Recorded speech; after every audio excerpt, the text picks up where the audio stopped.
So, my first question to you is, how long have you been in this kind of music? Well, I've been listening to hip hop my whole life. Been listening to rap since, about 6 or 7 years old. And always gave me like goosebumps, hearing like the Loonies, Oakland Raiders. First time I ever heard that song was what really got me into rap music. And at that time, I didn't even know the Loonies was from the Bay. I just figured that, it was just a rap song. But getting laced on the game, found out that was a Bay Area song, that they were Bay Area artists. And then I heard I Got 5 on it. Then I heard Ice Cream Man by Drew Down. Dustin and Disgusted by E40, Spice One, and Tupac. I started getting laced up on old school Bay shit, and that's what really got me loving rap and hip hop. And I'm like, damn, I'm from Hayward, and those cats are just from around the way. I mean, Tupac from New York, but he claimed the Bay, He claimed Oakland, and that really inspired me as I got older to make music of my own, because I know I had a story too. And that's what really got me loving hip hop and rap, was knowing that, couple of the greatest artists of all time grew up in my backyard. As we know, it's the Bay. I'm from Hayward, but 40 from Vallejo, Mac Dre from Vallejo, Tupac claim Oakland, Loonies Oakland, Keep the Sneak Oakland, all them cats, man. 3 Times Crazy, It really will make the hair stand up on your back. What got you into performing music? Well, yeah, when I was like 12 or 13, I got into like writing poems and shit when I was in school. And for some reason, I had a thing like doing poems. Had a thing where like I thought rhyming was dope. And we had this little video game. It was called Get on the Mic, where you would sing like rap songs and karaoke on the PS2. And I sucked, and all my friends would be like, "Hey, you trash. Hey, you suck." My friend Ty J was always good at that shit, and I'm like, damn, like, how can I get like that? And like, I would listen to rap music, and I just bob my head, rap the songs, and then I transformed that into writing poems on my own. And for some reason, that shit was like, it was like medicine, man. Like, the shit I was going through, it was like medicine, just putting my thoughts on paper and rhyming with it. But I never got really confident and making my own words on music, putting it into music. I tried it when I was a freshman in high school, but it didn't really work out. And people called me trash, said I suck, all that. So I'm like, man, they right. This shit really is trash, man. Like, and so I took a break for a couple years. I was gonna give up completely, and then my homeboy Christian, he told me, he's like, you gotta start rapping again, bro. Your poems, you got some good poems, because I always wrote poems in that time frame. I wrote poems throughout that whole time frame. And he told me, he's like, get a studio, get a microphone, put it on wax, or you a bitch. And when somebody called me a bitch, bro, those are fighting words, period. Someone says that B word, bro, be ready to throw down, because I don't play that shit. I don't play with that word. So he called me a bitch, just fucking around trying to motivate me. So I said, all right, bet. So I put out a song called Home that me and him did. That was like my first real song. And everybody in my high school was slapping that shit. I had mixtapes going out the yin yang, feel me? Like, I had 50 to 100 mixtapes passed out. Everybody slapped that song. It was good shit. And that shit was raw, bro. That shit wasn't even mixed and mastered, man. It was just something we literally threw together in like 2 hours. But it's still slapping, because I remember you showing me that, man. Yeah, and that's when I really recognized that I had a talent to do something with it, to that I was just meant for more than just poetry, that I was meant for, making music too. So that's pretty much when I started like really making music. Okay, that's dope. That's dope. Now, I know you told me recently that you just came out of jail, and I wanted to ask you about that. I wanted to ask you, okay, did going to jail inspire you to make this album you just made it recently? Yeah, when I was in jail, man, it was some pervert tried to sleep with my underage daughter, and I took matters into my own hands. because I don't believe a pervert should see the light of day. I believe perverts should be prosecuted. I believe some perverts should fucking die. You know, all perverts should fucking die. You know, fuck a pervert, man, taking the little girl's innocence like that. Fuck that bullshit. You know, and you come at my kid and my stepdaughter, like, fuck that shit, bro. Like, you fuck with the wrong one, you know what I'm saying? Like, you know, so I pulled up on him, I beat the shit out of him. Yeah, long story short, man, I did a couple months. It wasn't nothing too big, but the judge, DA wanted to give me 16. He wanted to give me 16 months for that shit. And violating probation and all that. And I got in the courtroom, man. It was like my 3rd or 4th court date. Got in the courtroom.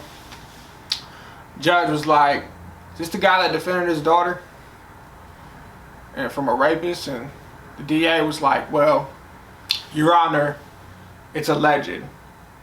And the judge was like, "Is this the guy that defended his daughter, yes or no?" DA was like, "Yes, Your Honor." Judge said, "I want him going home today." And he's like, "I think he's learned his lesson. I think we need to control his anger problem, but you have a daughter, I got a daughter.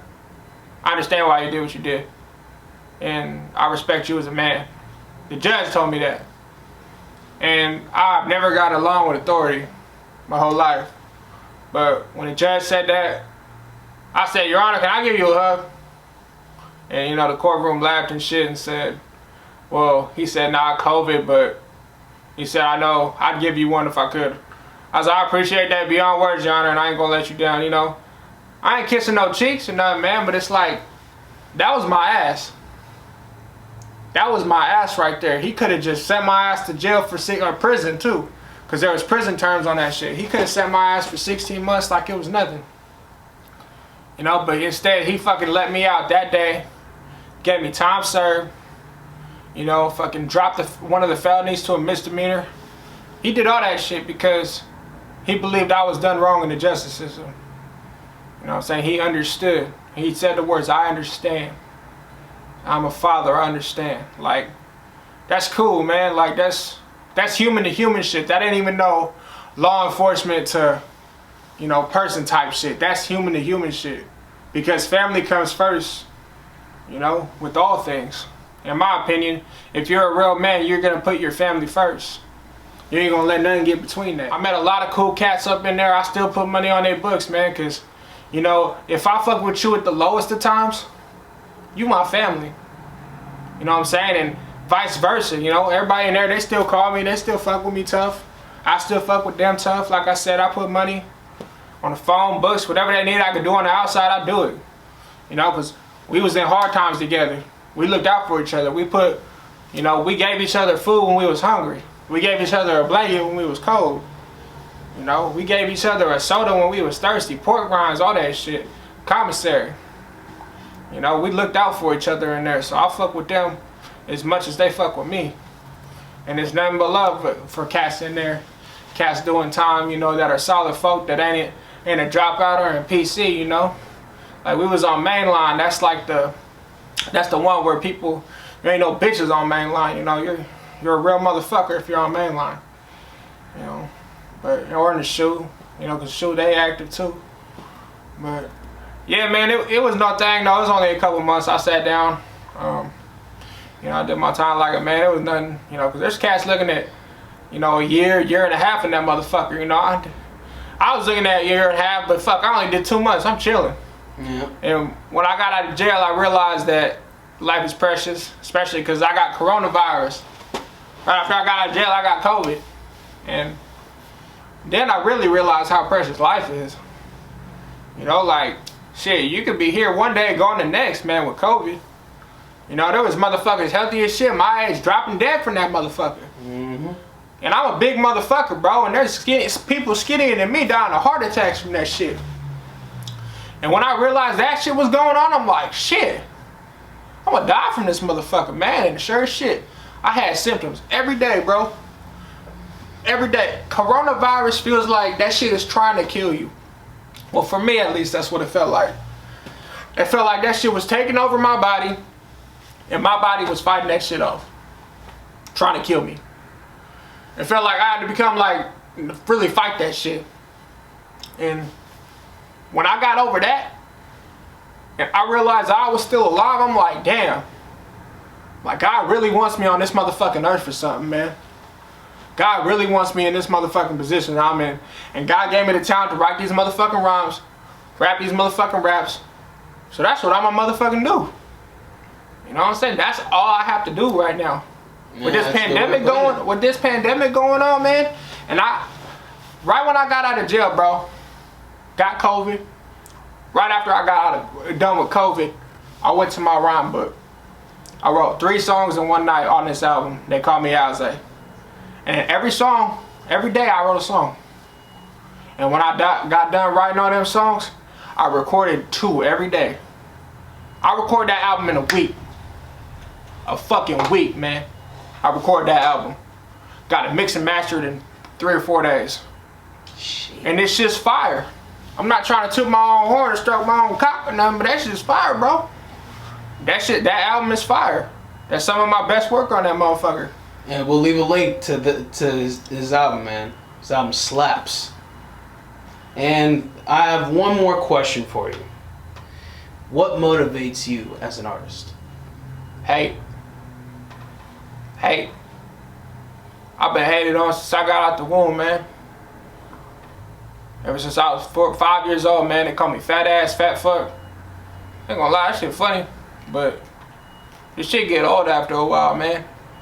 You know, when I was growing up, I was slow.